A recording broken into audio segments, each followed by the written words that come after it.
അല്ല, ഗവൺമെൻറ് DGPയുടെ റിപ്പോർട്ടിൻ്റെ അടിസ്ഥാനത്തിലാണ് തീരുമാനമെടുത്തിട്ടുള്ളത്. അപ്പോൾ ആ തീരുമാനമാണ് ഗവൺമെൻറ് ഉത്തരവായി പുറത്തു വരുന്നത്. അത് പ്രത്യേക അസാധാരണമായ ഒന്നുമില്ല. DGPയുടെ നിർദ്ദേശാനുസരണമാണ് ഗവൺമെൻറ് തീരുമാനം എടുത്തിട്ടുള്ളത്.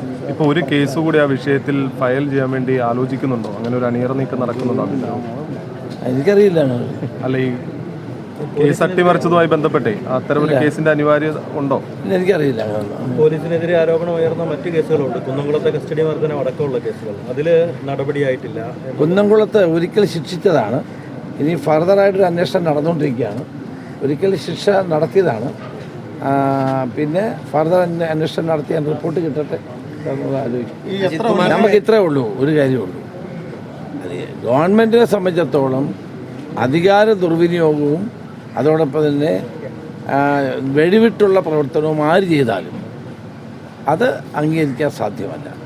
അത് അന്വേഷണത്തിലൂടെ തെളിയിക്കപ്പെടുകയാണെങ്കിൽ അവർക്ക് അതിനുള്ള ശിക്ഷ നൽകാൻ ഏത് ഗവൺമെൻറ്റിനും ബാധ്യതയുണ്ട്. അല്ലാണ്ട് ഇതിനകത്ത് വേറെ വ്യക്തികൾക്കെതിരായിട്ടുള്ളതല്ല.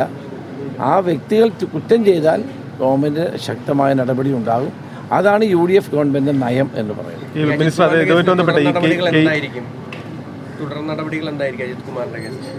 സസ്പെൻഷൻ നടത്തിയല്ലോ. അല്ല, ഈ കേസ് ഡയറി അടക്കം തിരുത്തുകയും തെളിവുകൾ നശിപ്പിക്കുകയും ചെയ്തു. അപ്പോൾ അതിൽ മറ്റൊരു കേസ് ഇടുന്നത് സാധ്യമാണോ? ഞാൻ അതിൻ്റെ മെറിറ്റ് ആര് പറയുന്നു? നിങ്ങൾ തന്നെ പറയുന്നിടുന്നു. ഞാൻ പറഞ്ഞില്ലല്ലോ. അല്ല, സാധ്യമാണോ? ഞാൻ പറയുന്നത് ഗവൺമെൻറ്റിൻ്റെ നയം എന്ന് പറയുന്നത് വളരെ വ്യക്തമാണ്.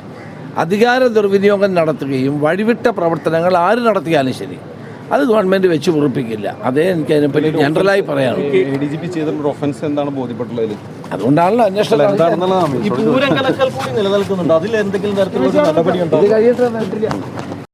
ഏറ്റവും പുതിയ വാർത്തകളും വിശേഷങ്ങളും വിരൽ തുമ്പിലറിയാൻ സീ മലയാളം ന്യൂസ് എല്ലാ ഡിജിറ്റൽ പ്ലാറ്റ്ഫോമുകളിലും ലഭ്യം.